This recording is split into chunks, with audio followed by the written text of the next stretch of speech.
அனைவருக்கும் வணக்கம். கிராம ஊராட்சி செயலாளர் பஞ்சாயத்து செக்ரட்டரி நேர்காணலுக்கான ஒரு முக்கியமான ஒரு வீடியோ நம்ம கொடுக்க போகிறோம்.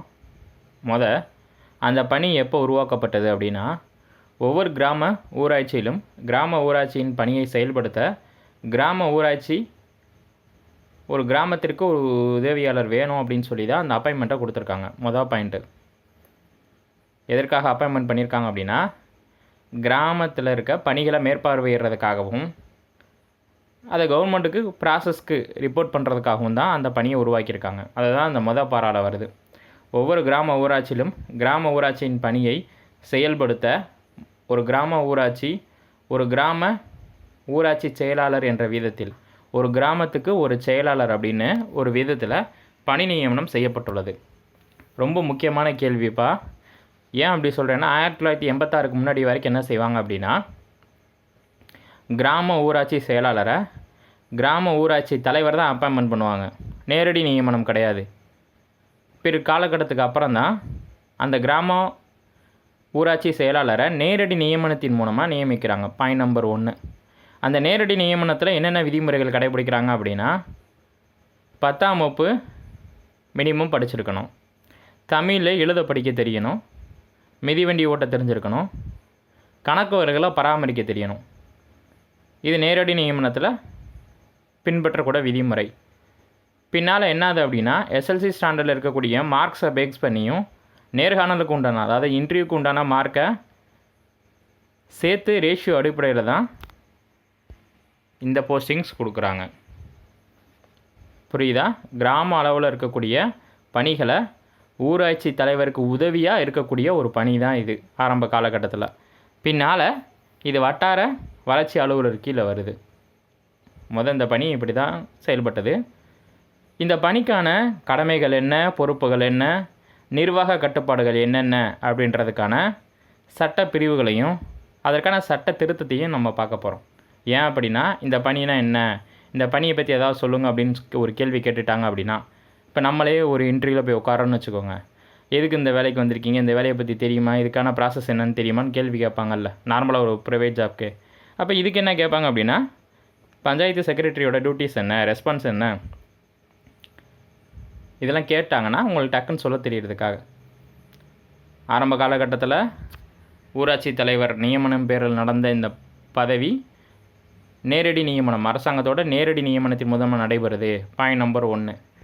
இதில் நிர்வாக காரணங்கள் என்னென்ன கட்டுப்பாடுகள் இருக்குது அப்படின்றதுக்கான சட்ட அரசாணை என்னென்ன இருக்குது, அதை தான் அடுத்ததில் பார்க்க போகிறோம். தெளிவாக கொடுத்துருக்கேன். பணி நிபந்தனைகள், நிர்வாக கட்டுப்பாடுகள், கடமைகள் மற்றும் பொறுப்புகள் குறித்த அரசாணை நிலை எண் 175 ஊரக வளர்ச்சி மற்றும் ஊராட்சித்துறை நாள் 5/12/2006 வெளியிடப்பட்ட அரசாணை என்ன சொல்லுதுன்னா, அவங்களுக்கான பணி நிபந்தனைகள் இருக்குது, நிர்வாக கட்டுப்பாடுகள் இருக்குது, கடமைகள் இருக்குது, பொறுப்புகள் இருக்குதுன்னு நிலை எண் 175 சொல்லுது. என்றைக்கு அந்த ஆர்டரை ஜிஓவை ரிலீஸ் பண்ணியிருக்காங்க அப்படின்னா 5/12/2006. பின்னால் அரசாணை 52 ஊரக வளர்ச்சி மற்றும் ஊராட்சி துறையில் 29/8/2011 ஒரு 5 வருஷத்துக்கு அப்புறம் கீழ்கண்ட பணிகளை செய்ய ஆணையிடப்பட்டுள்ளது. என்ன கீழ்கண்ட பணினா நான் பின்னால் சொல்லுவேன், ஊராட்சி அலுவலரோட பொறுப்புகள் என்ன அப்படின்னு. அப்போ இந்த 2 ஜிஓ ஞாபகம் வச்சுக்கோங்க. 2006ஆம் ஆண்டு வந்த ஜிஓவும் 2011ஆம் ஆண்டு வந்த ஜிஓவும் தெளிவாக படிச்சுக்கணும். புரியுதுங்களா? இது மொதல் பாயிண்ட்டு. அடுத்து நம்ம எதை பற்றி பார்க்க போகிறோம் அப்படின்னா, ரொம்ப முக்கியமான பாயிண்ட்டு, அந்த 2011 இருக்குது பாருங்கள், அதில் கொண்டு வரப்பட்ட முக்கியமான பணிகள் என்ன, பொறுப்புகள் என்ன, இதான் மொதல் பாயிண்ட்டு. கேள்வி கேட்பாங்க, ஊராட்சி செயலாளரோட முக்கியமான பணிகள் என்னென்ன அப்படின்னு. அது சிற்றூராக இருக்கலாம் அல்லது பேரூராக கூட இருக்கலாம். சிற்றூர்னால் சிற்றூருக்கு உண்டான வசதிகளை மக்களுக்கு ஏற்படுத்தி தரணும். இவ்வளோ தான் பாயிண்ட்டு. சிற்றூர்னா குக்கிராமன்னு கூட வச்சுக்கோங்க. இப்போ உங்கள்கிட்ட நீங்கள் இன்ட்ரிக்கு போகிறீங்க அப்படின்னா, உங்கள் பக்கத்தில் இருக்கக்கூடிய குக்கிராமங்கள் பேர் சொல்லுங்கள், அல்லது உங்கள் நியரஸ்ட்டில் இருக்கக்கூடிய கிராமங்கள் எத்தனை இருக்குது, எந்தெந்த ஊரில் ஆரம்ப சுகாதார நிலையம் இருக்கா, பொது நூலகம் இருக்கா, இப்படிலாம் கொஷின்ஸை கேட்பாங்க. ஏன்னா உங்களுக்கு நம்பர் ஆஃப் கேண்டிடேட்ஸ் கூடும்போது அனைத்துக்கும் ஒரே மாதிரி கேள்வியை கேட்க மாட்டாங்க, கொஞ்சம் வேரியேஷன்ஸ் ஆகும். நிர்வாக பிரச்சனைகள் உங்கள் கண்ணுக்கு என்னென்ன தெரியுது, அல்லது அதாவது எப்படின்னா, சமூகத்தில் கல்வி நிலையில் ஊராட்சி ஒன்றிய பள்ளிகள் எப்படி செயல்படுது, இதை பற்றிலாம் கேட்கலாம். நீங்கள் உங்கள் ஊரில் வந்து ஊராட்சி ஒன்றிய நடுநிலை பள்ளி இருக்கலாம், ஆரம்ப பள்ளி இருக்கலாம், இதெல்லாம் கேள்வி கேட்பாங்கப்பா, ஞாபகம் வச்சுக்கணும். இப்போ ஊராட்சி செயலாளரோட முக்கியமான பணிகள் ஒரு 8 மட்டும் கொடுத்துருக்கேன். அதில் மொதல் பாயிண்ட் நான் சொல்லிவிட்டேன், பொது நூலகத்தை பராமரித்தல் அமைத்தல் அப்படின்னு. பொழுதுபோக்குக்கு பூங்கா அமைக்கிறது, இந்த ரெண்டையும் மறந்துடக்கூடாதுப்பா, ரொம்ப முக்கியமான பாயிண்ட்டு. பொது நூலகத்தை ஏற்படுத்துதல் மற்றும் பராமரித்தல். ஏன் அப்படின்னா இந்த பொது நூலகம் அப்படின்றது போட்டித் தேர்வு மாணவர்களுக்கு பயன்படும். அங்கே இருக்கக்கூடிய 6ஆம் வகுப்பு 10ஆம் வகுப்பு 12ஆம் வகுப்பு படிக்கக்கூடிய அனைத்து மாணவர்களும் அன்றாட நாளிதழை தெரிஞ்சுக்கிறதுக்காகவும் அவங்க நிறையா புக்ஸை ரெஃபர் பண்ணுறதுக்கும் பொதுவான நூலகத்தை நம்ம பயன்படுத்திக்கலாம். அதனால் பொது நூலகம் அமைத்தல் மற்றும் பராமரித்தல். அடுத்து இந்த 1 to 5வது வரைக்கும் படிக்கக்கூடிய குழந்தைகளுக்கு என்ன செய்வாங்க அப்படின்னா பொழுதுபோக்கிற்காக பூங்காக்கள் அமைப்பாங்க. இது ரொம்ப முக்கியமான பாயிண்ட்டு. அப்போ பொது நூலகம் அமைத்தல் மற்றும் பராமரித்தல். அடுத்து என்ன சொன்னேன், பொது பூங்காவை அமைத்தல். ஒரு வாக்கிங் போகிறதுக்கு கூட வச்சுக்கலாம், அல்லது குழந்தைகள் விளையாட்டு உபகரணங்களை பயன்படுத்துறதுக்கு ஒரு பகுதியை ஏற்படுத்தி தரலாம். இது 2 ரொம்ப முக்கியமானது. அடுத்து இப்போ நிர்வாக ரீதியாக என்னென்ன பொறுப்புகள் இருக்குன்றதா ரொம்ப முக்கியமாக கவனிக்க போகிறோம். நல்லா கவனித்து பார்த்துக்கோங்க. அனைத்து தொழிற்சாலைகளின் ஓரங்களிலும் மரங்கள் நட்டு பாதுகாத்தல் மற்றும் வளர்த்தல். இப்போ நம்ம கிராமப்புறத்தில் தொழிற்சாலை இருக்குதுன்னு வச்சுக்கோங்க, அதை சுற்றி என்ன செய்யும், மரங்கள் நடணும், நட்ட மரத்தை பாதுகாக்கணும். இதான் ரொம்ப முக்கியமான பாயிண்ட்டு. அனைத்து தொழிற்சாலைகளின் ஓரங்களிலும் மரங்களை நட்டு பாதுகாத்தல் மற்றும் வளர்த்தல், பாயிண்ட் நம்பர் 1. அடுத்து 2வது பாயிண்ட்டு, பொது இடங்களில் பொது விளக்கு வசதிகளை ஏற்படுத்துதல். கண்டிப்பாக ஏற்படுத்தி தரணும். அது வந்து ஊரக செயலாளரோட முக்கியமான வேலை. அதாவது எப்படின்னா 2 தெருக்கள் இணையும் இடத்துல அல்லது முச்சந்தின்னு சொல்லுவாங்கள்ல, அந்த மாதிரி இடத்துலலாம் பொதுவான பகுதியில் பொது விளக்கு ஏற்படுத்தி தரணும். இது மஸ்ட்டு. அல்லது கிராமப்புற சாலைகளில் லைட் இருக்காது, அப்போ அங்கே என்ன செய்யணும், ஒரு விளக்கை நம்ம பயன்படுத்தணும், பொதுவான விளக்குகளை. இந்த கிராமத்துக்குள்ளே நுழையும் போது அந்த மாதிரி என்ட்ரன்ஸ்லேயே. அப்போ 2வது பாயிண்ட் என்ன, பொது இடங்களில் பொது விளக்கு வசதிகளை ஏற்படுத்தி கொடுத்தல். 3வது பொது சந்தைகளை ஏற்படுத்தி அதனை கட்டுப்படுத்துதல். பொது சந்தை அப்படின்னா வேற ஒன்றும் இல்லை, காய்கறி விற்கலாம், ஆடு விற்கலாம், மாடு விற்கலாம், மாட்டுச்சந்தை ஏற்படுத்தலாம். இதன் மூலம் அரசுக்கு வருவாயும் கிடைக்கும், மக்களுக்கு பிஸ்னஸும் டெவலப் ஆகும். 3வது என்னது, பொது சந்தைகளை ஏற்படுத்தி அதனை கட்டுப்படுத்துதல், ரொம்ப முக்கியமான பாயிண்ட்டு. 4வது பொது இறைச்சி கொட்டகைகளை அமைத்தல். இது எல்லாத்துக்கும் தெரியும், கறி வெட்டி கொடுக்குற இடம், பொதுவான இறைச்சி கொட்டகைகளை அமைத்தல். அடுத்து பொது ஊர்தி வண்டி நிலையங்களை ஏற்படுத்தி கொடுத்தல். பொது ஊர்தினா அந்த பஸ் ஸ்டாண்டு, வண்டி எங்கெங்கே எது நிற்கணும், 2 வீலர் 4 வீலர் எங்கெங்கே நிற்கணுன்றத அந்த இடத்த. இது வந்து எதுக்கு நான் சொல்கிறேன்னா, இப்போ நீங்கள் ஊராட்சி செயலாளராக பணி செய்யக்கூடிய இடங்கள் ஒரு சுற்றுலாத்தலமாக இருந்துச்சுன்னா இந்த மாதிரிலாம் கேட்பாங்க. இப்போ நீங்கள் வேலை பார்க்க இடங்கள் வந்து இப்போ கும்பகோணம் பக்கம் இருக்குதுன்னு வச்சுக்கோங்க, கும்பகோணத்தை சுற்றி ஏகப்பட்ட கோயில்கள் இருக்குது. அப்போ அந்த கோயில்களுக்கு தினந்தோறும் ஒரு 100கணக்கான பயணிகள் வருவாங்க, 100கணக்கான பக்தர்கள் வருவாங்க. அப்போ அவங்களுக்கான பார்க்கிங் ஃபெசிலிட்டிஸை நீங்கள் இதை ரெடி பண்ணி கொடுக்கணும். அந்த பார்க்கிங் ஃபெசிலிட்டிஸ்க்கு ஈக்குவலாக அத்தனை டிரான்ஸ்போர்ட்டும் நிப்பாட்டுறதுக்கு ஏற்றாப்புல அந்த வெஹிக்கிள் செக்கப்பும் நீங்கள் பண்ணி தான் ஆகணும். அப்போ அந்த பொதுவான ஊர்தி, அதாவது பப்ளிக் டிரான்ஸ்போர்ட்டு, பஸ்ஸு நிற்கிறதுக்கும் கவர்மெண்ட் பஸ்ஸு நிற்கிறதுக்கும் நீங்கள் பார்க்கிங் ஏற்படுத்தி தரணும், ப்ரைவேட் வெஹிக்கிள் நிற்கிறதுக்கும் பார்க்கிங் ஏற்படுத்தி தரணும். அதான் இங்கே தெளிவாக சொல்லியிருக்காங்க, பொது ஊர்தி வண்டி நிலையங்களை ஏற்படுத்தி கொடுத்தல், ரொம்ப முக்கியமான பாயிண்ட்டு. அதுக்கு நீங்கள் பார்க்கிங் டாரிஃப் போட்டுக்கலாம் அந்த ஊராட்சி ஒன்றியமே. அடுத்து கால்நடை கொட்டகைகளை அமைத்தல், அதாவது கால்நடை கொட்டகைகளை அமைத்தல். அடுத்து பொது நூலகங்களை ஏற்படுத்துதல், விளையாட்டு மைதானம் அமைத்தல், உடற்பயிற்சி நிலையங்களை அமைத்தல். இது ரொம்ப முக்கியமான பாயிண்ட்டு.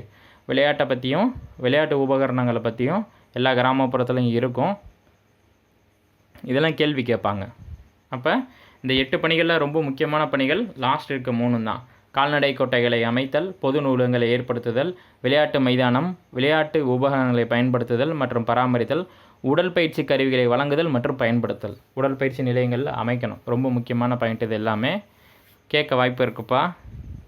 இப்போ கேட்பாங்க, உங்கள் ஊர் பக்கத்தில் எங்கே நியரஸ்ட்டு லைப்ரரி எங்கே இருக்குது, நியரஸ்ட்டு ஸ்கூல் எங்கே இருக்குது, கிரவுண்டு இருக்கா, கிரவுண்டில் எக்யூப்மெண்ட்ஸ் இருக்கா, அப்படிலாம் கேட்பாங்கப்பா. டீட்டெயில்டாக படிச்சுட்டு போகணும். அல்லது உங்கள் ஊரில் இருக்க கிராம மக்கள் தொகை எவ்வளோ இருக்காங்க, கண்டிப்பாக இந்த மாதிரி கொஸ்டின்ஸ் கேட்கும். சடனாக கேட்பாங்க, உங்கள் ஊரில் எத்தனை மக்கள் தொகை இருக்குது, இல்லைனா உங்கள் ஊருக்கு பக்கத்தில் ஒரு கிராமத்தை சொல்லுங்கள், அந்த கிராமத்தில் எத்தனை வீடுகள் இருக்கும், அவங்க ஆண்கள் எத்தனை இருப்பாங்க, பெண்கள் எத்தனை இருப்பாங்க, இதெல்லாம் கேட்கலாம்ப்பா. நம்ம அசால்ட்டாக நினைப்போம், ஒரு சில கேள்விகள் வந்து ரொம்ப சாதாரணமாக இருக்கும், ஆனால் அந்த சாதாரண கேள்வி தான் நம்மளை ரொம்ப சிந்திக்க வைக்கும். ஸோ நம்ம ரொம்ப கவனமாக போகணும். எந்த ஒரு பணியும் வந்து நம்ம ரொம்ப உன்னிப்பாகவும் ரொம்ப கவனமாகவும் கவனித்து தான் ஒவ்வொரு பாயிண்ட்டையும் நம்ம சொல்லணும். அதுக்காக தான் இத்தனை வீடியோக்கள் நாங்கள் கொடுக்குறோம். அடுத்து நிர்வாக காரணங்கள் இருக்குது. நிர்வாக காரணங்கள் தான் ரொம்ப ரொம்ப முக்கியம்ப்பா. ஒவ்வொரு நபரும் அந்தந்த ஊராட்சி செயலாளர் அலுவலராக உள்ள ஊராட்சி தலைவரின் கட்டுப்பாட்டின் கீழ் பணிபுரிவார். நான் ஏற்கனவே சொல்லிட்டேன், ஊராட்சி தலைவருக்கு கீழே தான் ஊராட்சி செயலாளரோட முக்கியமான வேலை. அவங்க என்ன வேலை சொல்கிறாங்களோ கிராமத்து சம்மந்தமாக அந்த வேலைகளை பார்க்குறது தான் அவரோட வேலை. ஊராட்சி செயலாளருக்கான விடுப்பு ஊராட்சி தலைவர் தான் அனுமதிப்பார். இது ரொம்ப முக்கியமான பாயிண்ட்டு. அப்போ நீங்கள் லீவு போடுறீங்க அப்படின்னா அது பஞ்சாயத்து போர்டு தலைவர்கிட்ட இன்ஃபார்ம் பண்ணிட்டு தான் நீங்கள் லீவு போடணும். இது ரொம்ப முக்கியமான பாயிண்ட்டுப்பா. அதை தான் மேலே சொல்லியிருக்கேன். ஒவ்வொரு நபரும் அந்தந்த ஊராட்சி செயல் அலுவலராக உள்ள ஊராட்சி தலைவரின் கட்டுப்பாட்டின் கீழ் தான் பணிபுரியணும். இது பாயிண்ட் நம்பர் 1. பாயிண்ட் நம்பர் 2 பாருங்கள், ஊராட்சி செயலாளருக்கான விடுப்பு ஊராட்சி தலைவர் தான் அனுமதிப்பார். நீங்கள் லீவ் வேணும்னா யார்கிட்ட கேட்கணும்? பிரசிடென்ட்டில் தான் லீவு கேட்கணும். சப்போஸ் எனக்கு 60 நாளுக்கு மேலே லீவ் வேணும் அப்படின்னா 60 நாட்களுக்கு மேற்பட்ட விடுப்பு காலத்தை வட்டார வளர்ச்சி அலுவலர் தான் அனுமதிப்பார். 2 மாதத்துக்கு மேலே நீங்கள் லீவ் போட்டிங்கன்னா நீங்கள் யார்கிட்ட கேட்கணும்? வட்டார வளர்ச்சி அலுவலர்கிட்ட தான் கேட்கணும். இந்த 3 பாயிண்ட்டு நிர்வாக காரணங்கள். புரியுதுங்களா? அடுத்து பாருங்கள், இந்த ரெட் கலரில் கொடுத்துருக்கலாம், ரொம்ப ரொம்ப முக்கியம். வரி கேட்புகளை தயாரித்தல் மற்றும் அனுப்புதல் கேட்பாங்க. ஊராட்சி துறைக்கான அந்த அறிக்கையை நீங்கள் ரெடி பண்ணி கொடுக்கணும். வரி கேட்புகள் மற்றும் தயாரித்தல், அதை அனுப்பணும். ஊராட்சி வரி உள்ளிட்ட வருவாய் வசூல் மற்றும் ரசீது புத்தகங்கள் மற்றும் தொடர்புடைய இதர பதிவேடுகளை பராமரித்தல். ஊராட்சியில் நீங்கள் என்னென்ன வரி வசூல் பண்ணுறீங்க அதையும் அதன் மூலமாக என்ன வருவாய் கிடச்சிச்சு அதற்கான ரசீது புத்தகங்களையும் ரொம்ப பத்திரமாகவும் பாதுகாப்பாகவும் வச்சுருக்கணும். இதுதான் முக்கியமான பாயிண்ட்டு. ஃபஸ்ட் என்ன, வரி கேட்பு, யார் யார்கிட்ட எவ்வளோ வரி வாங்கலாம் அப்படின்னு சொல்லி அதை ரெடி பண்ணி அதை நீங்கள் டிபார்ட்மெண்ட்டுக்கு அனுப்பணும். அடுத்து என்னென்னா, நீங்கள் வரி வசூல் பண்ணிட்டீங்க அப்படின்னா அந்த வரி வசூலுக்கு அந்த வருவாய்க்கான ரசீதுக்கான புத்தகத்தை நீங்கள் ரொம்ப பாதுகாப்பாகவும் பராமரிக்கணும். அடுத்து அருவருக்கத்தக்க மற்றும் அபாயகரமான தொழில்களுக்கான கட்டண வசூல் ரொம்ப முக்கியமான பாயிண்ட்டு இது. அபாயகரமான தொழில் செஞ்சாங்கன்னா அதுக்கு நீங்கள் கட்டணமாக வசூலிக்கணும். இந்த 3மே ரொம்ப முக்கியம்ப்பா. அடுத்து